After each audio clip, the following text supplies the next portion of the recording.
Hey guys, today we're going to be talking about discount airlines. What are they and how can they help you afford to travel more? So guys, what I'm going to do is break this down into a series of short videos. In part one, we're going to talk about who the low-cost carriers are, how they work, what the rules and regulations are, and maybe what you can expect from these carriers.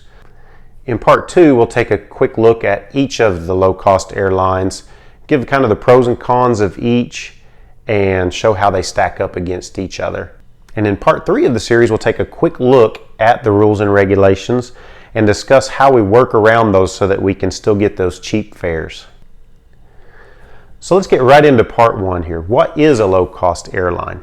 A low-cost airline is typically a no-frills airline where you pay for everything extra, whether it's your baggage, your food and drinks on board, anything else you want on board like a pillow or a blanket, anything like that, it all costs extra.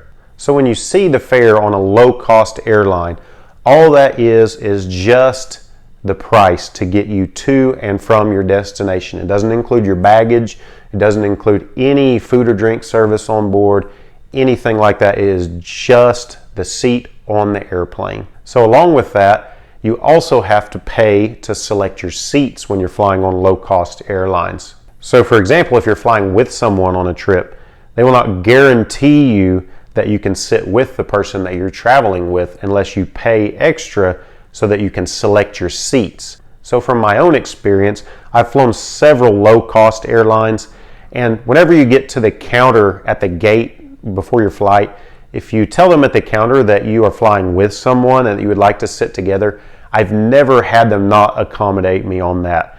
But they will not guarantee you in advance that you can be seated together. So real quick, we'll name the low-cost airlines here in the United States. And I'm just going to name the main four that I consider to be low-cost airlines.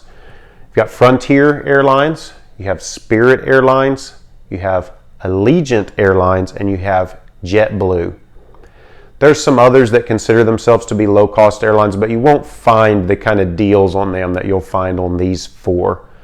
On the flip side, these four airlines also have more stringent rules on what you have to do to qualify for these low fares. And those qualifications are going to be the amount of baggage you're allowed to take, being willing to not select seats ahead of time, and knowing that anything extra on board that you want, whether it's a soda or snacks or just whatever it is, it's going to cost extra. So after hearing some of those negatives, some people may be inclined to just dismiss these and say, it's too much trouble, or I can never make this work for me.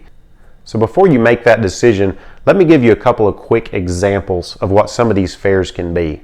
So I regularly receive an email from Frontier Airlines whenever they're running a special, and I usually get one or two of these a week.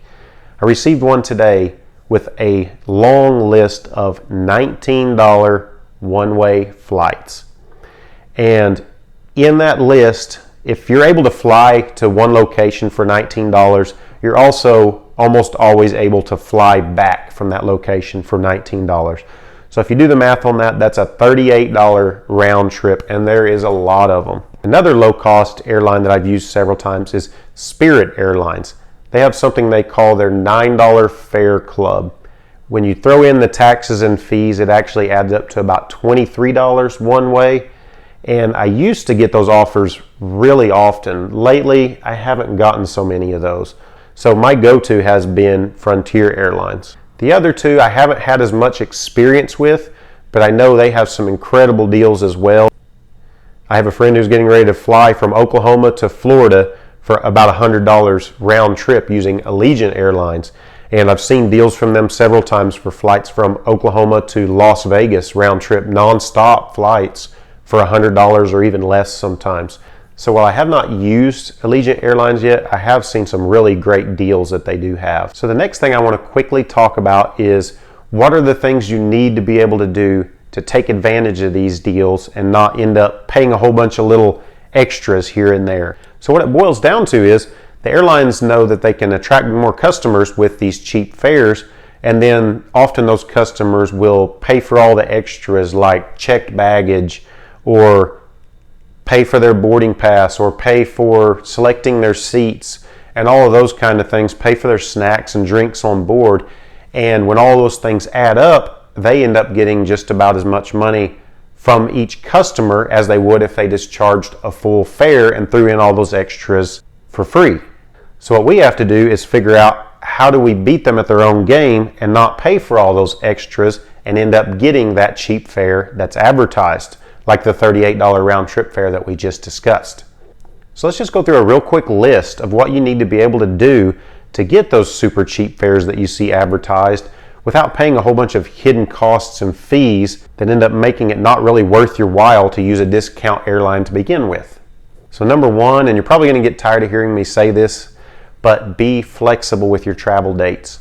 Often these specials involve you being able to book your flight within a certain time range and your travel being within a certain time range, and only certain dates are going to be available for those extremely low cost fares. So if you have certain dates locked in that you have to travel, this is probably not going to be the best option for you overall. Tip number two, you've got to be able to travel light. So while the low cost airlines do charge you for checked bags and even your carry-on bags, they also allow a personal item that you get to carry on board. So this can be, in effect, your carry-on bag. It's going to be smaller than your standard carry-on bag on a normal airline. But for myself, I have a undersized carry-on bag that I use whenever I'm traveling a low-cost airline. It fits in the specifications of what they call a personal item, and I can fit 3 to 4 changes of clothes in there and my things that I need to take with me, like my toothbrush, toothpaste, deodorant, those kind of items. And all of the low-cost airlines allow for one of these type personal bags. They will vary in size that they allow, but usually you can fit 3 to 4 changes of clothes in one of these. Tip number 3, make sure you review the rules and regulations of the low-cost airline if you've never traveled with them before. So Spirit Airlines, as an example, if you have to print your boarding pass out at the airport, they charge you a fee for that. You're able to print that at home. They send it to you and you're able to print that at home. But if you get to the airport without your boarding pass and they have to print it for you, they charge you a fee for that. Right along with that, your personal item that you get to bring on board for free. If you're going to use that for your carry-on bag and pack your clothes and those kinds of things in it, make sure it fits within the specifications allowed by that airline, because they vary from airline to airline. And what you don't want to do is get to the airport and find out that it's too big, because they will charge you an exorbitant charge if you have to check that at the gate. Some of the airlines charge as much as $100 if you get to the gate with a bag and then find out that it's too big and doesn't match their specifications.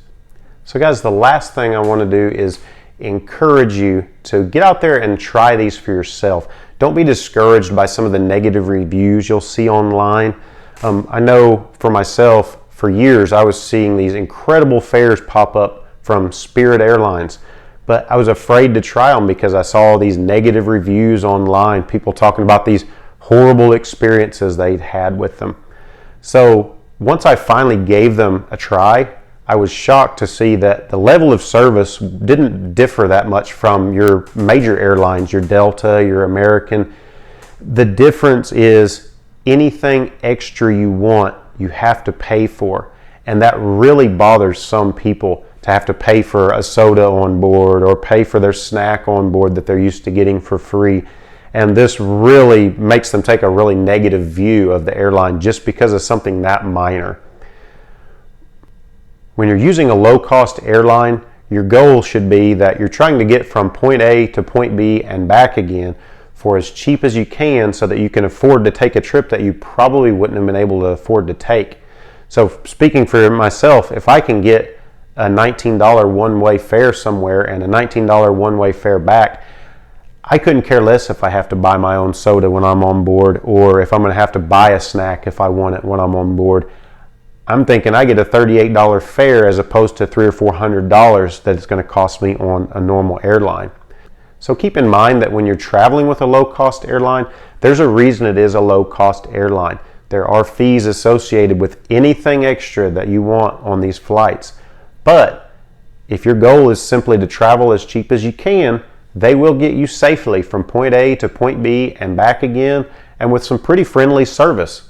Just realize what you're signing up for is a bare bones fare from point A to point B, and that you have to be willing to jump through a couple of hoops to get that super cheap fare without having to pay any extra fees. Now guys, I know this was a super quick video. I just wanted to get you as much information as I could really quickly without taking a whole bunch of your time. So if you have any additional questions or comments, drop them in the comment section below and I will get an answer to those as quick as I can for you. If you enjoyed today's video, please click the thumbs up below and consider subscribing to this channel if you'd like to see more of this type of content. Be on the lookout for parts 2 and part 3 to this series coming up very soon.